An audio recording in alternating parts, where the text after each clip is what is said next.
Anahaw ay isang uri ng dahon kilala sa malalapad at bilog na dahon nito.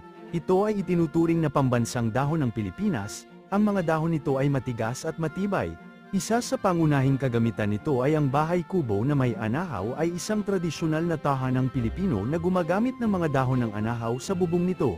Ang bahay kubo ay karaniwang tumutukoy sa isang bahay na yari sa anahaw.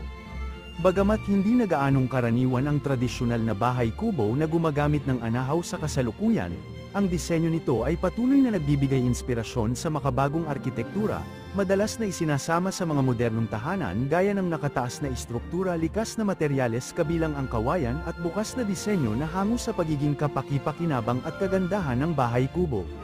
Pangalawang kagamitan ng anahaw. Ang pamaypay na yari sa anahaw ay isang tradisyonal na abaniko ng Pilipinas na gawa sa mga dahon ng puno ng anahaw. Ang mga dahon ng anahaw ay matibay at nababaluktot, kaya angkop ito sa paggawa ng pamaypay. Ang anahaw pamaypay ay isang mahalagang bahagi ng kulturang Pilipino, na sumisimbolo ng tradisyon at sining. Ito ay isang produkto ng pagkamalikhain at pagsusumikap ng mga Pilipinong manggagawa. Bukod sa pagiging abaniko, ang mga dahon ng anahaw ay ginagamit din sa paggawa ng iba't ibang kagamitan tulad ng basket, sombrero at iba pang mga kagamitan. Ang basket na gawa sa anahaw ay karaniwang hinahabi mula sa mga malalawak at patag na dahon ng punong anahaw.